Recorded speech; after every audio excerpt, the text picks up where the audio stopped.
কুড়ুলে বিনোদপুরের বিখ্যাত বস্ত্র ব্যবসায়ী রায়সাহেব ভরসারাম কুণ্ডুর একমাত্র কন্যারাজ বিবাহ। বরপক্ষের নিবাস কলকাতা। আজই বেলা ৩টের সময় মোটরে ও রিজার্ভ বাসে কলকাতা থেকে বর ও বরযাত্রীরা এসেছে। অমন ফুল দিয়ে সাজানো মোটর গাড়ি এদেশের লোক কখনো দেখেনি। পুকুরের ধারে নহবত মঞ্চে নহবত বসেছে। রং বেরঙের কাপড় ও শালু দিয়ে হুগলার আসর সাজানো হয়েছে। খুব জাকের বিয়ে। রাত 9:30। রায়সাহেবের বাড়ির বড় নাটমন্দিরে বরযাত্রীদের খেতে বসিয়ে দেওয়া হয়েছে। তারা সকলেই কলকাতার বাবু। কুড়োলে বিনোদপুরের মতো অজপাড়া গায়ে যে তাদের শুভাগমন ঘটেছে, এতে রায়সাহেব কৃতার্থ হয়ে গিয়েছেন। বারবার বিনীতভাবে বরযাত্রীদের সামনে এই কথাই তিনি জানাচ্ছিলেন। সভামণ্ডপ থেকে নানা রকম শব্দ উত্থিত হচ্ছিল। ও কি পালমশাই, না না, মাছের মুছোটা ফেললে চলবে না। ওরে, এদিকে একবার ভাতের বালতিটা নিয়ে আয় না। এদের পাত যে একেবারেই খালি, সন্দেশ আর দুটো দিতেই হবে। আজ্ঞে না, তা শুনবো না। বাটা ছানার না হলেও পাড়াগাঁয়ের জিনিসটা একবার চেখে দেখুন দয়া করে। ওদিকে যখন সবাই বরযাত্রীদের নিয়ে ব্যস্ত, নাটমন্দিরের সামনে উঠানে একপাশে বিভিন্ন গ্রামের কতকগুলি সাধারণ লোক খেতে বসেছে। তাদের মধ্যে একজন ব্রাহ্মণ। তিনি অত্যন্ত দরিদ্র। সে অন্য লোকদের সঙ্গে নিজের পার্থক্য বজায় রেখে একটু কোণ মেরে বসেছে। বসলে কি হবে, এদের দিকে পরিবেশনের মানুষ আদৌ নেই। ফলে এরা হাত তুলে খালি পাত কুলে বসে আছে। ব্রাহ্মণ যুবকের নাম যতীন। পাশের গ্রামের বেশ সৎবংশের ছেলে। বয়স তার 35-36 হবে। লোকটি বড়ই হতভাগ্য। বেশ সুন্দর চেহারা, লেখাপড়া ভালোই জানে। এমএ পর্যন্ত পড়ে গান্ধীজির নন কো অপারেশনের সময় কলেজ ছেড়ে বাড়ি এসেছে। বিবাহ করেছিল, কয়েকটি ছেলে মেয়েও আছে। আজ কয়েক বছর তার স্ত্রী তার সঙ্গে ঝগড়া করে ছেলে মেয়ে নিয়ে বাপের বাড়ি গিয়ে উঠেছে। এখানে নিজেও আসে না, ছেলে মেয়েদেরও আসতে দেয় না। যতীনের বাপমা কেউ জীবিত নন, সুতরাং বড় বাড়ির মধ্যে ওকে নিতান্তই একা থাকতে হয়। তার উপর ঘোর দারিদ্র্যের কষ্ট। একজনের খরচ তাই চলে না। ভরসারাম কুণ্ডুর ছোট ভাই ওদের পাতের সামনে দিয়ে যেতে যেতে ওকে দেখতে পেয়ে বলে উঠল, আরে এই যে যতীন, পাচ্ছ টাচ্ছ তো সব? ওরে, কে আছিস, এদিকে পাতে লুচি দিয়ে যা। যতীনের মনটা খুশি হলো। এতক্ষণ সত্যিই তাদের এখানে দেখবার লোক ছিল না। আয়োজন খুব বড় বটে, কিন্তু পরিবেশন করবার ও দেখাশোনা করবার লোকের অভাবে সাধারণ নিমন্ত্রিতদের অদৃষ্টে বিশেষ কিছু জুটছে না। আহারাদি শেষ হয়ে গেল। এখনই পুকুরের ধারে বাজি পোড়ানো হবে। কলকাতা থেকে বরপক্ষ ভালো বাজি এনেছে। এসব পাড়াগাঁয়ে অমন কেউ দেখেনি। বাজি দেখবার জন্যে পুকুরের ধারে লোকে লোকারণ্য হয়েছে। যতীনও তাদের মধ্যে গিয়ে দাঁড়ালো। হুস শব্দে একটা হাউই আকাশে উঠে গিয়ে প্রায় নক্ষত্রের গায়ে ঠেকে ঠেকে তারপর লাল নীল সবুজ ফুল কেটে আস্তে আস্তে নিচের দিকে নামতে লাগলো। দলের অনেকে চিৎকার করে উঠল, আগুন লাগবে, আগুন লাগবে। 2-4 বার এরকম তারাবাজি উঠল নামলো। কারো ঘরের চালে আগুন লাগলো না দেখে উদ্বিগ্ন লোকদের মন শান্ত হলো। তারাবাজে একটার গায়ে একটা হুশ করে আকাশে উঠছিল, আর যতীন আশ্চর্য হয়ে সেদিক চেয়ে দেখছিল, একদৃষ্টে ঊর্ধ্বমুখে। বহুদিন ধরে সে পাড়াগাঁয়ের নিতান্ত দুরাবস্থায় পড়ে আছে। অনেকদিন ভালো কিছু দেখেনি। কলকাতার সে ছাত্রজীবন এখন আর মনে পড়ে যেন সে সব যেন গত জন্মের কাহিনী। সুতোরগাছি মেঘনাথ চক্রবর্তী ওকে দেখে বললে, এই যে যতীন, আজ রায় সাহেবের বাড়ি খেলে নাকি? তোমার নেমন্তন্ন ছিল? তা তোমাদের বলতে সাহস করে কই আমাদের বলুক দেখি। ছোট জাত তিলি তামলি, না হয় দুটো টাকাই হয়েছে, তা বলে ব্রাহ্মণদের নেমন্তন্ন করে খাওয়াবে বাড়িতে? তোমরা গিয়ে গিয়ে নিজেদের মান সম্মান খুইয়েছ, তাই তোমাদের বলতে সাহস করে। ছি! যতীন যখন বাড়ি পৌঁছল তখন রাত্রি দ্বিপ্রহর।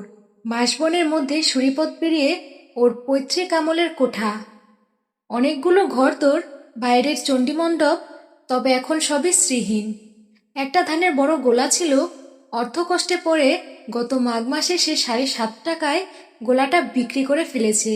গোলার ইটে গাঁথুনি সিঁড়ি কখানা মাত্র বর্তমান আছে। আলো জেলে নিজের বিছানাটা পেতে নিয়ে সে আলোটা নিভিয়ে দিলে।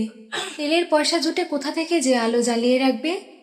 অন্ধকারে শূন্য বাড়িতে একা বসলেই মনে পড়ে আশালতার কথা। আশালতা কি করে এত নিষ্ঠুর হতে পারলে? বিয়ের পরে প্রথম 5 বছরের কথা মনে হলে তার বুকের মধ্যে কেমন করে ওঠে। এই ধরনের কত শ্রাবণ রাজশীতে ওই ছাদে সে কত নিভৃত আনন্দ মুহূর্তের কাহিনী এই বাড়ির বাতাসে আজও বাজে। কত মিষ্টি কথা, কত চাপা হাসি, কত সপ্রেম চাহনি। মনে পড়ে তারা দুজনে একসঙ্গে তারকেশ্বর গিয়েছিল একবার। তখন যতীনের বড় ছেলেটি 8 মাসের শিশু। যাবার আগের দিন রাত্রে আশা রাত 1টা পর্যন্ত জেগে খাবার তৈরি করল। বললে, তোমায় কোথাও বাজারের খাবার খেতে দেব না। নানা রকম অসুখ করে যাতা খাবার খেলে, তার চেয়ে তৈরি করে নিলুম, সস্তাও হবে কেনা খাবারের চেয়ে। ওখানে গিয়ে বাবার প্রসাদ খেলেই চলবে। পথে যা করে নিলুম এতে কুলিয়ে যাবে। পথে দুষ্টুমি করে যতীন সব খাবার খেয়ে ফেলেছিল নৈহাটি যাবার আগে, আশাকে ঠকাবার জন্য। নৈহাটি স্টেশনে খাবার খেতে চাইলে আশা অপ্রতিভ হয়ে পড়ল। খাবার এক টুকরোও নেই। যতীন হেসে বললে, কেমন, বাজারে খাবার কিনতে হবে না যে বড়? এখন কি হয়? হয়তো অতি তুচ্ছ ঘটনা, কিন্তু এই তুচ্ছ ঘটনায় পরের 5-6 মাস তাদের দুজনকে অফুরন্ত হাসির ফোয়ারা জুগিয়েছিল। মনে আছে সেই নৈহাটি স্টেশনের কথা? কি হয়েছিল বলো তো? যাও যাও, পেটুক গণেশ কোথাকার, আমি কি করে জানবো? আহা, প্রথম যৌবনের স্বপ্নে রঙিন রাগসাগরের লীলাচঞ্চল বিচিমালার সে কত চপল নৃত্য কোথায় মিলিয়ে গিয়েছে, মিশিয়ে গিয়েছে, অতল তলে তলিয়ে গিয়েছে সেসব দিন। তার ঠিকানা নেই, খোঁজ নেই, খবর নেই। সেই আশালতা আছে তার বাপের বাড়িতে। আজ 5 বছরের মধ্যে একখানা চিঠি দেয়নি যে তার স্বামী বেঁচে আছে না মরেছে। সেও শ্বশুরবাড়ি যায় না। একবার বছর 3 আগে গিয়েছিল নিতান্ত না থাকতে পেরে। আগে থেকে একখানা চিঠি দিয়েছিল যে সে যাচ্ছে। দুপুরের আগে সে গিয়ে পৌঁছল। অনেক আগ্রহ করে গিয়েছিল। শাশুড়ি ঠাকুরও রান্না করে দাওয়ায় বসে কুটনো কুটছিলেন। তাকে দেখে যেন ভূত দেখলেন। যতীন গিয়ে তাকে প্রণাম করে পায়ের ধুলো নিতেই তিনি উদাসীন সুরে বললেন, থাক, হয়েছে। তারপর এখন কি মনে করে এখানে? এইসব দেখাশুনো করতে এলাম। ছেলে মেয়ে সব ভালো আছে? কোথায় সব? ওই যে বাইরের দিকে খেলা করছে, ডেকে দিচ্ছি। যতীন স্ত্রীর কথাটা লজ্জায় উল্লেখ করতে পারল না। ছেলে মেয়েদের সঙ্গে দেখা করল। তাদের মায়ের কথা জিজ্ঞেস করতে গিয়ে যতীনের মনে হলো তারা কিছু একটা যেন ঢাকছে। ছেলে মেয়েও সব পর হয়ে গিয়েছে। ওর কাছে বড় একটা ঘেঁষতে চায় না আর। ছোট মেয়েটা তো তাকে দেখেনি বললেই হয়। আশা যখন চলে এসেছিল তখন খুকির বয়স মাত্র 1 বছর। খাওয়া দাওয়ার সময়ও আশাকে দেখা গেল না। তার ঘরেও নয়। ওর মনে ভয় হলো আশা বেঁচে আছে তো। লজ্জা ও সংকোচ কাটিয়ে শাশুড়িকে জিজ্ঞেস করল, ওদের মা কোথায়? দেখছি নে যে। শাশুড়ি তাড়াতাড়ি বললেন, সে এখানে নেই বাপু, সে আজ দিন 10 হলো গিয়েছে। তার দিদি শ্বশুরবাড়ি বারাসাতে। তারা অনেকদিন থেকে নিয়ে যাবে করছিল। তা আমি বলি, যাক বাপু, 2 দিন একটু বেরিয়ে আসুক। জীবনে তো আর সুখের সীমা নেই। যতীন ভীষণ নিরাশ হলো। সে যে কত কি মনে ভেবে এসেছে আশাকে বলবে, চলো আশা, যা হবার তা হয়ে গিয়েছে, ঘরের লক্ষ্যে ঘরে চলো, কাকে নিয়ে কাটাই বলো তো, তুমি যদি এমন করে থাকবে। তারপর শাশুড়িকে জিজ্ঞেস করলেন, কবে আসবে? আশা আসির এখন ঠিক নেই। এ মাসে তো নয়ই, পুজোর সময় পর্যন্তও থাকতে পারে। এখানে রাতবার লোক নেই, বুড়ো মানুষ, এতগুলো লোকের ভাত জল করছি দুবেলা, প্রাণ বেরিয়ে গেল। শেষের কথাটি যে তাকে চলে যাবার ইঙ্গিত, যতীনের তা বুঝতে দেরি হলো না। বিকেলের দিকে সে ভগ্ন মনে বাড়ির দিকে রওনা হলো। পথে তার খুড়তুতো শালী আন্না, 10 বছরের মেয়ে, অশ্বত্থ তলায় দাঁড়িয়েছিল। ওকে দেখে কাছে এসে বললে, দাদাবাবু আজই এলেন? আজই চললেন যে, রইলেন না? না, সব দেখাশোনা করে গেলুম। তাছাড়া তোর দিদি তো এখানে নেই। অনেকদিন পরে এলুম, প্রায় 2 বছর পরে। দেখাটা হলো না। আন্না কেমন এক অদ্ভুতভাবে ওর দিকে চাইলে। তারপর এদিক ওদিক চেয়ে সুর নিচু করে বললে, একটা কথা বলবো দাদাবাবু, কাউকে বলবেন না, আগে বলুন। যতীন বললে, না বলছি নে। কি কথা রে আন্না? দিদি এখানেই আছে, কোথাও যায়নি। আপনার আসবার খবর পেয়ে চৌধুরী বাড়িদের বাড়ি ওর সইমার কাছে লুকিয়ে আছে। জ্যাঠাইমা আমাদের শিখিয়ে দিয়েছে আপনার কাছে এসব কথা বলতে না। যতীন বিস্মিত হয়ে বললে, ঠিক বলছি সান্না। পরে বালিকার সরল চোখের দিকে চেয়ে বুঝতে পারলে এই প্রশ্ন নিরর্থক। সে দৃষ্টিতে মিথ্যার ভাব ছিল না। যতীন চলে আসছে। আন্না বলে, আজ থেকে গেলেন না কেন দাদাবাবু? না, থাকা হবে না আন্না, বাড়িতে কাজকর্ম ফেলে এসেছি, বুঝলি নে। আন্না আবার বললে, দিদিকে একবার চুপি চুপি বলে আসবো যে আপনি চলে যাচ্ছেন, যদি দেখা করে। যাব দাদাবাবু। বালিকার সুরে করুণা ও সহানুভূতি মাখানো। সে ছেলে মানুষ হলেও বুঝেছিল যতীনের প্রতি তার শ্বশুরবাড়ির আচরণের রূঢ়তা, বিশেষ করে তার নিজের স্ত্রীর। যতীন অবিশ্বাসী রইল না, চলে এলো বটে, কিন্তু যে যতীন গিয়েছিল সে যতীন আর আসেনি। মন ভাঙা দেহটা কোনো রকমে বাড়িতে টেনে এনেছিল মাত্র। তারপর দীর্ঘ 3 বছর কেটে গিয়েছে। একথা ঠিক যে সেরকম বেদনা তার মনে এখন আর নেই। থাকলে সে পাগল হয়ে যেত। সময় তার ক্ষতে অনেকখানি প্রলেপ বুলিয়ে জ্বালা জুড়িয়ে এনেছে। কিন্তু এমন দিন, এমন রাত্রি আসে যখন স্মৃতির দংশন অসহ্য হয়ে ওঠে। তবুও নীরবে সহ্য করতে হয়, তাছাড়া আর উপায় কিছু তো নেই। এই কবছরে মানসিক যন্ত্রণায় ওর শরীর গিয়েছে, মন গিয়েছে, উৎসাহ নেই, আগ্রহ নেই, অর্থ উপার্জনের স্পৃহা নেই, মান অপমান বোধ নেই। যে যা বলে বলুক, দিন কোনো রকমে কেটে গেলেই হলো। কিসে কি এসে যায়? তেলি তামলির বাড়ির নেমন্তন্ন খেলেই বাকি, রবাহত অনাহত গেলেই বাকি, লোকে নিন্দে করলেই বাকি, প্রশংসা করলেই বাকি। কিছু ভালো লাগে না, কিচ্ছু ভালো লাগে না। যতীনের পৈতৃক বাড়িটা নিতান্ত ছোট্ট নয়। পূর্বপুরুষেরা একসময় মনের আনন্দে ঘরদোর করে গিয়েছেন। এখন এমন দাঁড়িয়েছে যে সেগুলো মেরামত করবার পয়সা জোটে না।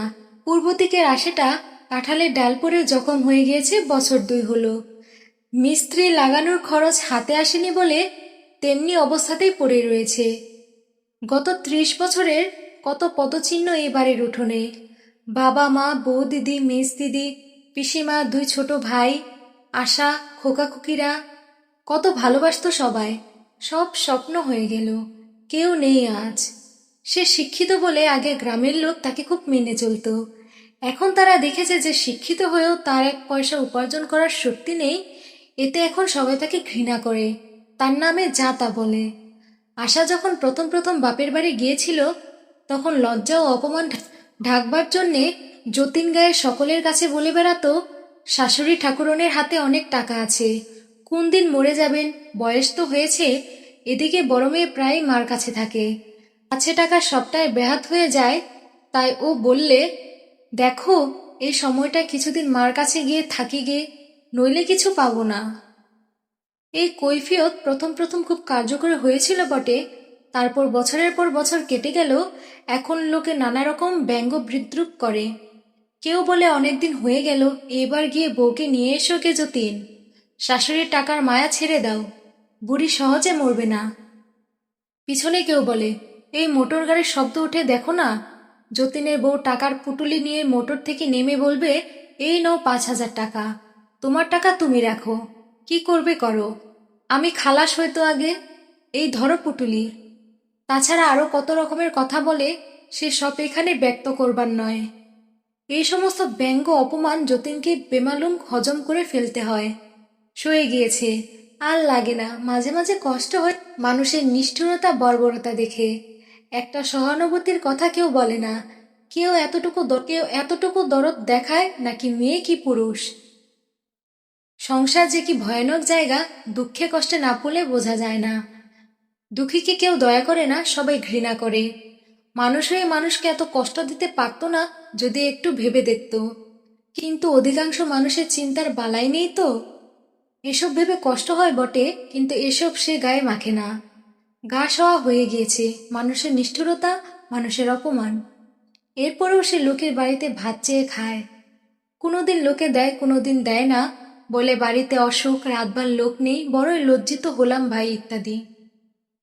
যতীনের বাড়ির পেছনে খিড়কির বাইরে ছোট্ট একটু বাগান আছে। তাতে একটা বড় পাতিলেবুর গাছ আছে। যেদিন কোথাও কিছু না মেলে গাছে লেবু তুলে সে বিনোদপুরের হাটে বিক্রি করতে নিয়ে যায়। আম কাঁঠালের সময় গাছের আম কাঁঠাল মাথায় করে হাটে নিয়ে যায়। এতেও লোক নিন্দে করে, শিক্ষিত লোক হয়ে ভদ্র সমাজের মুখ হাসাচ্ছে। রায় সাহেব ভরসারাম কুণ্ডু কেন তার বাড়ির কাজকর্মে ব্রাহ্মণদের নিমন্ত্রণ করতে সাহস না করবে? একসময় বড় বই পড়তে ভালোবাসত সে। অনেক ভালো ভালো ইংরেজি বই ছিল, সংস্কৃত বই ছিল তার ঘরে। কতক নষ্ট হয়ে গিয়েছে, কতক সেই বিক্রি করে ফেলেছে অভাবে পড়ে। এইসব নির্জন রাত্রে বইগুলোর জন্য সত্যি মনে কষ্ট হয়। এই রকম নির্জন রাত্রে বহুদিন আগেকার আরেকজনের কথা মনে পড়ে। সে স্বপ্ন হয়ে গিয়েছে অনেকদিন, ভুলেও তাকে গিয়েছিল, কিন্তু আশা চলে যাওয়ার পর তার কথা ধীরে ধীরে জেগে উঠেছে। গত 5 বছরে যতীন অনেক শিখেছে, মানুষের দুঃখ বুঝতে শিখেছে, নিজের দুঃখে উদাসীন হয়ে থাকতে শিখেছে, জীবনের বহু অনাবশ্যক উপকরণ ও আবর্জনাকে বাদ দিয়ে সহজ অনাড়ম্বর সত্যকে গ্রহণ করতে শিখেছে। বর্ষার শেষে যতীন পড়ল অসুখে। একা থাকতে হয়, এক ঘটি জল দেবার মানুষ নেই। মাথার কাছে একটা কলসি রেখে দিত, যতক্ষণ শক্তি থাকতো নিজেই জল গড়িয়ে খেত, যখন না থাকতো শুয়ে চিচি করত। গায়ের লোক একেবারেই যে দেখেনি তা নয়, কিন্তু সে নিতান্ত দায়সারা গোছের দেখা। তারা দোরের কাছে দাঁড়িয়ে উকি মেরে দেখে যেত, হয়তো ছেলে মেয়ের হাতে দিয়ে চিত এক বাটি সাবও পাঠিয়ে দিত, সেও দায়সারা গোছের। সে দেয়ার মধ্যে স্নেহ ভালোবাসার স্পর্শ থাকতো না। অনেকে পরামর্শ দিত, ওহে, বৌমাকে এবার একখানা পত্র দাও, তিনি আসুন, না এলে এই অবস্থায় কে দেখে, কে শোনে, কে একটু জল মুখে দেয়? আমাদের তো সব সময় আশা ঘটে না, বুঝতেই তো পারো, নানা রকম ধান্দাতে ঘুরতে হয়, নইলে ইচ্ছে তো করে, তা কি আর করে না? এ কথার কোনো উত্তর সে দিত না। আশ্বিন মাসের মাঝামাঝি যতীন সেরে উঠল। যার কেউ নেই, ভগবান তাকে বোধহয় বেশি দিন যন্ত্রণা ভোগ করান না, হয় সারান নয় সারাবার ব্যবস্থা করেন। বৈকালের দিকে নদীর ধারের মাঠে সে বেড়াতে গেল। একটা জায়গায় একটা বড় বাবলা কাঠের গুঁড়ি পড়ে। পরত বেলায় পাখির দল কি কি করছে। কেলেকোড়া লতায় শরতের প্রথমে সুস্নিগ্ধ ফুল ফুটেছে। নির্মেঘ আকাশ অদ্ভুত ধরনের নীল। গাছের গুঁড়িটার উপর সে দেহ এলিয়ে দিয়ে আধশোয়া অবস্থায় রইল। শরীর দুর্বল, বেশিক্ষণ দাঁড়াতে বা বসতে কষ্ট বোধ হয়। ওর মনে একটা ভয়ানক কষ্ট, বিশেষ করে এই অসুখটা থেকে উঠবার পরে। মনটা কেমন দুর্বল হয়ে গিয়েছে রোগে পড়ে থেকে। নইলে যে আশালতা অত নিষ্ঠুর ব্যবহার করেছে তার সঙ্গে, রোগশয্যায় পড়ে সেই আশালতার কথাই অনবরত মনে পড়বে কেন? শুধু আশালতা, আশালতা। না, চিঠি সে দেবে না, দেয়ওনি। মরেও যাবে, তবুও চিঠি দেবে না। মিথ্যে অপমান করিয়ে লাভ কি? আশালতা আসবে না, যদি না আসে তার বুকে বড় বাজবে। পূর্বের ব্যবহার সে খানিকটা এখন ভুলেছে। স্বেচ্ছায় নতুন দুঃখ বরণ করার নির্বুদ্ধিতা তার না হয়। সে অনেক দুঃখ পেয়েছে, আর নয়। সব মিথ্যে, সব ভুল। প্রেম ভালোবাসা সব দুদিনের মোহ। মূর্খ মানুষ যখন মজে হাবুডুবু খায়, তখন শত রঙিন কল্পনা তাতে আরোপ করে, প্রেমাস্পদকে ও মনের ভাবকে মোহনীয় করে তোলে। মোহ যখন ছুটে যায়, অপসৃয়মান ভাটার জল তাকে শুষ্ক বালুর চড়ায় একা ফেলে রেখে কোন দিক দিয়ে অন্তর্হিত হয় তার হিসেব কেউ রাখে না। এই নিভৃত লতাবিতানে, এই বৈকালে নীল আকাশের তলে বসে সে অনুভব করলে, জগতের কত দেশে, কত নগরীতে, কত পল্লীতে, কত নরনারী, কত তরুণ, কত নবযৌবনা বালিকা প্রেমের ব্যবসায় দেউলে হয়ে আজ এই মুহূর্তে কত যন্ত্রণা সহ্য করছে। নিরুপায়, অসহায়, নিতান্ত দুঃখী তারা। অর্থ দিয়ে সাহায্য করে তাদের দুঃখ দূর করা যায় না, কেউ তাদের দুঃখ দূর করতে পারে না। এই সব দুঃখী দলে সেও একজন। আজ পৃথিবীর সকল দুঃখীর সঙ্গে সে যেন একটা অদৃশ্য যোগ অনুভব করল, নিজের ব্যথার মধ্য দিয়ে। দারিদ্র্যকে সে কষ্ট বলে মনে করে না। কেউ তাকে ভালোবাসে, এই কষ্টই তাকে যন্ত্রণা দিয়েছে সকলের চেয়ে বেশি। আশা যদি আবার আজ ফিরে আসে, পুরনো দিনের আশা হয়ে ফিরে আসে, সে নতুন মানুষ হয়ে যায়, আজ এই মুহূর্তে 10টি বছর বয়স কমে যায় তার, যাক, আশার কথা আর ভাববে না। দিনরাত ওই একই চিন্তা অসহ্য হয়ে উঠেছে। পাগল হয়ে যাবে নাকি? হঠাৎ সে দেখলে হাউ হাউ করে কাঁদছে। এ কি ব্যাপার? ছি ছি, না, সে সত্যিই পাগল হবে দেখছি। যতীন কাঠের গুঁড়িটা থেকে তাড়াতাড়ি উঠে ব্যস্তভাবে পায়চারি করতে লাগলো। এ কি ব্যাপার? ছি ছি, না, সে সত্যিই পাগল হবে দেখছি। যতীন কাঠের গুঁড়িটা থেকে তাড়াতাড়ি উঠে ব্যস্তভাবে পায়চারি করতে লাগলো। নিজেকে সে সংযত করে নিয়েছে, আর সে ও কথাই ভাববে না। যে গিয়েছে, ইচ্ছে করে চলে গিয়েছে, তাকে মন থেকে কেটে বাদ দিতে হবে, হবেই। কেটেই বাদ দিয়ে দেবে সে। যতীন বাড়ি ফিরে এলো। অন্ধকার বাড়ি, অন্ধকার দোর, ভাঙা তক্তাপোশের উপর তার রাজসজ্জা তো পাতায় আছে। সে ঝাড়েও না, পাতেও না, তোলেও না। অন্ধকারের মধ্যে শয্যায় দেহ প্রসারিত করে শোবার সময় একবার তার মনে হলো, সেই আশায় কেমন করে এমন নিষ্ঠুর হতে পারলে। সেই রাত্রে যতীনের আবার খুব জ্বর হলো। হয়তো এতখানি পথ যাতায়াত করা, এত ঠান্ডা লাগানো দুর্বল শরীরে তার উচিত হয়নি। পরদিন দুপুর পর্যন্ত সে অপুর অচৈতন্য হয়ে পড়ল। কেউ খোঁজখবর নিল না। দুপুরের পর বোষ্টদের বউ ওদের উঠানে গিয়ে তাদের পোষা ছাগল খুঁজতে এসে অত বেলা পর্যন্ত ঘরের দোর বন্ধ দেখে বাড়ি গিয়ে খবর দিলে। সে সকালের দিকে আরো দুবার এদিকে কি কাজে এসে দোর বন্ধ দেখে গিয়েছিল। বিকেলের দিকে সন্ধ্যার কিছু আগে তার জ্বর কমলে সে নিজেই দোর খুললে, কিন্তু এক পাও বাইরে আসতে পারলে না। বিছানায় গিয়ে শুয়ে পড়ল। তৃষ্ণায় তার জিভ শুকিয়ে গিয়েছে। কাছাকাছি কারো বাড়ি নেই যে ডাকলে শুনতে পাবে। বেশি চেঁচানোরও শক্তি নেই। সকালে কেউ দেখতে এলো না। এর একটা কারণ ছিল, যতীনের বাড়ি ইদানিং বড় একটা কেউ আসতো না। এক ছিলিম তামাকও যেখানে খেতে না পাওয়া যাবে, পাড়াগাঁয়ে সেসব জায়গায় লোক বড় যাতায়াত করে না। কাজেই 2 দিন কেটে গেল। যতীনের ঘরের দোর বন্ধ রইল। কেন লোকটা দোর খুলছে না, এ দেখবার লোক জুটল না। পরের দিন অনেক বেলায় বোষ্টম বউ আবার ছাগল খুঁজতে এসে অত বেলায় যতীনের দোর বন্ধ দেখে ভাবলে, যতীন ঠাকুর কত বেলা পর্যন্ত ঘুমোচ্ছে আজকে।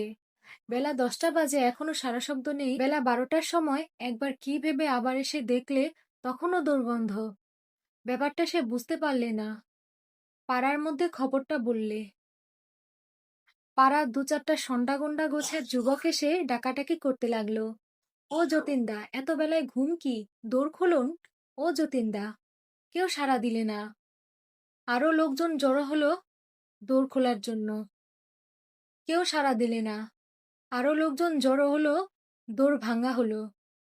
যতীন বিছানায় মরে কাঠ হয়ে আছে। কতক্ষণ মরেছে কে জানে। 2 ঘন্টাও হতে পারে, 10 ঘন্টাও হতে পারে। তখন সকলে খুব দুঃখ করতে লাগলো। বাস্তবিকই কারো দোষ ছিল না। যতীন লোকটা আজকাল কেমন হয়ে গিয়েছিল। লোকজনের সঙ্গে তেমন করে মিশত না, কথাবার্তা বলতো না বলে লোকেও এদিকে বড় একটা আসতো না। সুতরাং যতীনের আবার অসুখ হয়েছে এ খবরও কেউ রাখে না। নবীন বারুদ যে বললেন, আহা, ভবতারণদার ছেলে, ওর বাবার সঙ্গে একসঙ্গে পাশা খেলেছি আমাদের চণ্ডী মণ্ডপে বসে।